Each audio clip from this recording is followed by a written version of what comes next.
बच्चों का बहाना लगाया हुआ है ना, बस जी वो मैं चाहता हूँ बच्चों का कुछ बन जाए। तो बच्चे बालग हो गए तो करा ना रजिस्ट्रियां उनके नाम, फारग हो जाओ, आ जाओ मस्जिद में छोड़ो। लेकिन फिर भी कुंजियां देने को दिल नहीं करता। फिर भी बाबा जी की प्यालियों से मरने के बाद पैसे निकलते हैं, फिर भी उनके तकिए के बीच से भी कुछ वो नोट निकल आते हैं जो अब चलते भी नहीं। गुजर गया जमाना, ये लगते ही नहीं। बुजुर्ग नाराज ना हो जाए, लेकिन जो बात कर रहा हूँ बहरहाल उसके पीछे कुछ पास मंजर है। ये भी बहाना है। बैंक बैलेंस अपने नाम, जमीन जायदाद सारी अपने नाम, और कमाई किसके लिए कर रहा है? बच्चों के लिए। नाम किसका ले रहा है?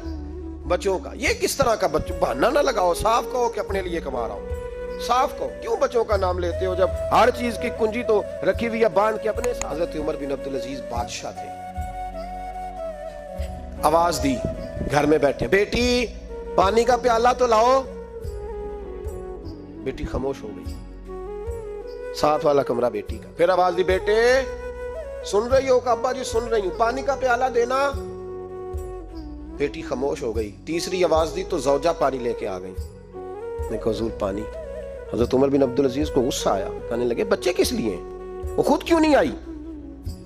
अब इतनी नाफरमान हो गई है कि एक प्याला पानी का बाप को नहीं दे सकती, क्यों नहीं आई? तो जौजा कहने लगी चलें दारगुजर करें। उसने कहा अब्बा को नहीं बताना, पी ले। क्यों नहीं बताना?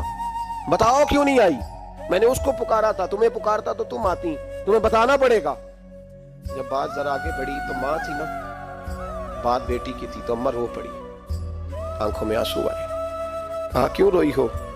कहने लगी बेटी का पजामा फट गया, दूसरा है नहीं, और आप लेके भी नहीं देते। कमरे में बैठ के तो पजामा सी रही है, तो कह रही थी अब्बा को बताना ना, उन्हें तकलीफ होगी।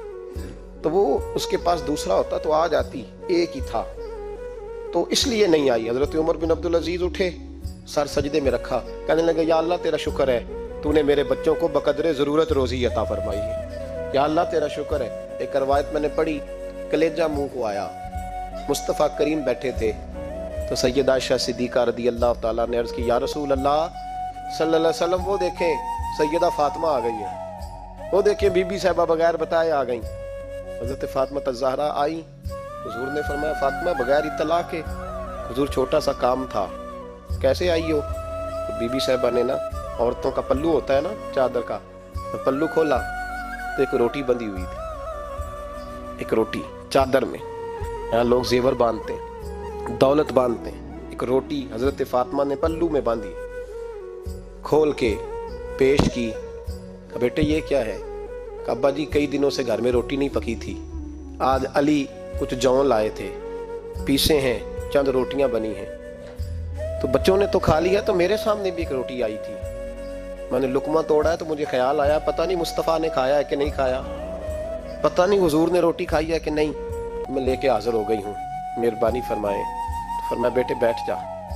हजरत फातिमा भी बैठ गई। सैयदा आयशा कहती हुजूर भी बैठ गए। फरमाया फातिमा कितने दिनों से नहीं खाया? अर्ज की हुजूर 3 दिन से। फरमाया बेटे मैंने 5 दिन से नहीं खाया, आ जा। दोनों बाप बेटी मिल के खाते हैं। रोटी 2 हिस्सों में हुजूर ने बांटी। फरमाया चला आदि तू खा, आदि मैं खाता हूँ। हजरत फातिमा ने लुकमा तोड़ के मुंह में रखा तो रो पड़ी, हुजूर 5 दिन से नहीं खाई। फरमाया बेटे चुप कर, हमारा दुनिया से क्या ताल्लुक, एक पुल रह गया है, बस अल्लाह फिर जन्नत की सारी नेमतें अता फरमा। रोने वाली बात ही नहीं है इसमें, बस